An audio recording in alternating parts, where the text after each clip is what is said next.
Hello guys, welcome back to my channel. In this video, I'll be teaching you advanced F2L. For the people who don't know F2L is, it is a method in which you solve the first two layers simultaneously rather than solving first layer and second layer separately. So yeah, let's begin. Now the cube is completely scrambled and let me begin with the teaching.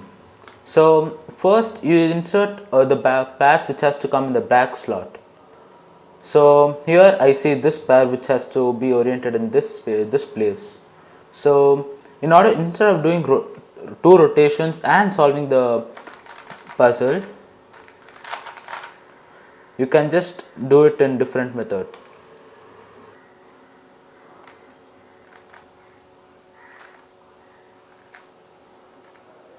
So you can see that one back slot is completed and other back slot has to be done.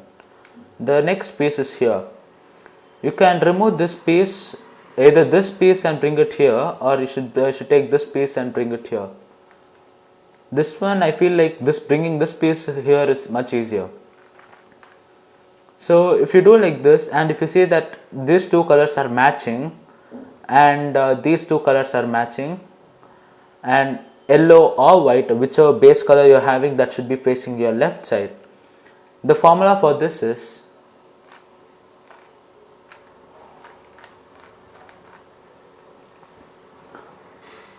so after you complete the back slot, it will be easy for you to look ahead for the front two slots. Advantages of using the back slot, advantages of completing the back slots first is that you can easily look ahead for your front slots, and you might even preserve your accidentally if you just solve two pairs at a time, two or three pairs at a time, you can just preserve them by inserting here. So if you just do the front slots first, you have to do two rotations, or like one rotation and another one like this, and solve the cube, which might take a lot of time and distracts you from look ahead. So yeah, let's move to the next step. Here is an F2L case of last F2L pair. For last F2L pair, you can either use different formulas, because if you use this like way too advanced formulas while doing for first three pairs, it will be like you cannot look ahead. It will be difficult for you to look ahead. So there are various methods to solve this edge piece and bring it to this place. One method is splitting the pair, then orienting it, and then inserting it. The other method is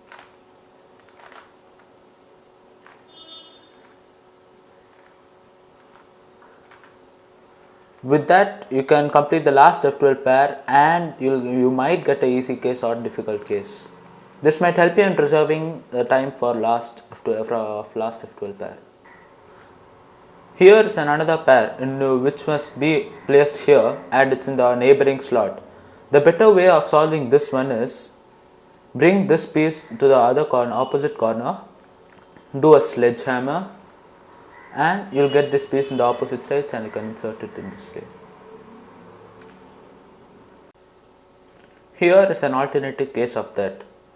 This pair has to go to the back slot. So it was previously like this. So to solve this, you have to bring this corner in this place, do a sledgehammer but in the opposite side. Then you'll get these two pieces. You can insert them in this way in the back slot, and you get that solved. Here is another case. For this case, generally people insert this pair in this slot and then solve it. But a better method to solve this is have this in this place, do an F move, so that it will be inserted in this way. Instead of rotating, just directly hold like this and do U, F prime, U, F, U, F prime, U. Then you will get this pair here, which you can insert it in this way.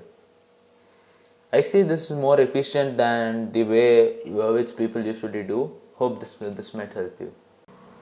To avoid dot cases in the last layer, you can insert the last edge pair in a sledgehammer way.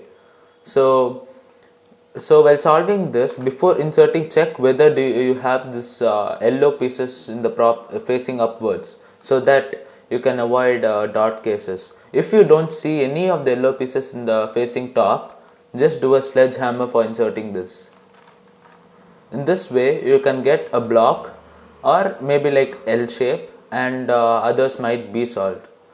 So by this way you can skip the dot cases, which is quite difficult to learn.